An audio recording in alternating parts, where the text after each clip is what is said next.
Tere, armas kogudus ja kõik muud sõbrad. Annan soojad tervitused edasi siit Kolgata kogudusest keset nädalat. 2 nädalat on möödas sellest, kui viimati niiviisi nädala sees vabamas vormist tervitasin, jagasin koguduses toimuvast. Vahepeal on ühiskonnas teatud piiranguid leevendama hakatud. Samas, eks see kriisiaeg on päris pikalt kestnud, on tunda ka väsimust. Selle kohta, kas ja kuidas ja millal kogudused võiksid hakata jälle kogunema, esialgu veel infot ei ole. Aga kogudus toimetab, Jumal on seesama, otsime võimalusi evangeeliumi jagamiseks ja osaduse pidamiseks. Mõnest asjast, mis siis koguduses on toimumas. Eile alustasime online alfa kursusega Zoomi keskkonnas ja tunnistan, meil on innukas meeskond, kes säravate silmadega on kaasas.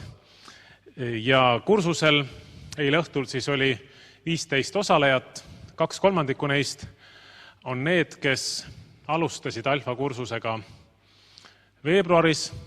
Saime 4 korda koguneda, aga siis ei tohtinud enam koguneda. Nendest 2/3 on jätkamas praegu, aga 4-5 inimest on ka juurde tulnud. Nii et sellest on suur rõõm. Need, kes on juurde tulnud, on viimastel nädalatel ise kuidagi kontakti otsinud kogudusega. Ühel või teisel viisil pöördunud mõne inimese poole ja alfa kursus on selline loomulik viis, kus nad saavad oma usku sügavamale otsida. Pidasime loengu online'is Zoomi keskkonnas, seejärel jagunisime 3 rühmaks ja kui mina pärast õhtul siit Kolgatalt koju sõitsin, siis laulsin halleluujat terve tee koju. Igatahes see kogemus julgustab, et Zoomi keskkonnas kogunemised on täitsa võimalikud. Loomulikult näost näkku oleks veel parem, aga siit läheb edasi mõte, et me millalgi maikuus võiksime ka kogudusena kokku saada mingil eraldi ajal Zoomi keskkonnas, jagada tunnistusi, jagada lugusid, palvetada, jaguneda vahepeal gruppidesse, näha üksteist, aga annan sellest täpsemalt teada mai alguses.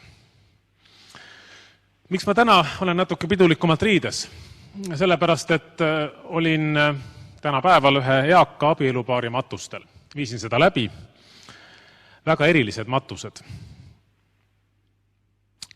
Naine, 83-aastane mees, 88-aastane lahkusid 4-päevase vahega ja mul oli eesõigus neid igavesele teele saata. Usklikud inimesed Ukrainast Eestisse tulnud 1,5 aastat tagasi oma usklike laste või oma siin Eestis olevate laste juurde. Eesti seos on ka varasematest aastatest olnud neil, aga 65 aastat nad olid abielus teineteise kõrval koos. 25 viimast aastat olid nad usklikud, järgisid Jeesust, pöördusid koos Ukrainas. Ja nüüd kutsuti nad igavikku koos ja matsime teineteise kõrvale Tartu Baptisti kalmistule koos. Ja südames oli seal lugeda neile piiblisalmi, mida tavaliselt loen laulatustel, kui üldse. Kuhu sina lähed, sinna lähen ka mina. Kuhu sina jääd, sinna jään minagi. Sinu rahvas on minu rahvas, sinu Jumal on minu Jumal. Kus sina sured, seal tahan ka mina surra, sinna maetagu mindki. Milline õnnistus niiviisi minna. Aga mis vahepeal on veel toimunud? Noorte õhtud on neljapäeviti nüüd otseülekandes suhete teemal, palju põnevat, mida noortel kuulata, aga mitte ainult noortel. Täna sain ühelt pühapäevakooli õpetajalt video pühapäevakooli tunni, 20 minutit laste juttu, meisterdamist, palvet, laulu, suurepärane armastuse väljendus lastele. Eelmisel pühapäeval alustasime jutluse seeriaga Kristlus luubi all ja kokku saab olema 5 jutlust sel teemal. See pühapäev, mis nüüd tuleb, on 6. pühapäev, võtame taas osa kodudes pühaõhtu söömaajast, nii nagu 6 aega tagasi. Kui sa oma südames oled valmis, oled usklik, pöördunud, usus ristitud, siis pane valmis kodus tükike leiba, punast mahla ja kui me siit videoülekandes õnnistame leiba ja karikat, võid ka niiviisi kodus osa võtta.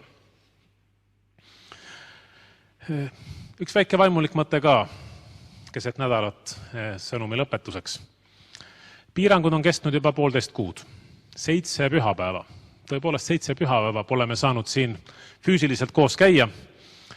Jumala sõna ütleb, olge rõõmsad lootuses, vastupidavad viletsuses, püsivad palves. Abistage pühasid nende puuduses, püüdke olla külalislahked. Vastupidavus viletsuses on osa elust. Millisel moel see kedagi siis puudutab ka praegusel ajal. Aga vastu tuleb pidada. Ega vastupidamine ei olegi kerge. Aga samas, sealsamas kõrval saame koos Kristusega olla rõõmsad lootuses ja püsivad palves. Hoopis uue tähenduse minu jaoks saab siin see fraas, püüdkem olla külalislahked. Kui ei saa külastada, siis tuleb leida loovaid võimalusi, kuidas püüda olla külalislahke. Ja küllap on varsti ka see aeg, kus tuleb rohkem abistada teisi nende puuduses. Kui sa tead kedagi, kes vajab abi, aga sa ise ei suuda, oska aidata, siis anna teada, püüame kogudusena aidata. Seega, olge rõõmsad lootuses, vastupidavad viletsuses, püsivad palves. Püüdke olla külalislahked. Ja palume, loodame, tuleb see aeg, kus me saame jälle kokku, aga senikaua hoiame pilgu üleval Kristusel.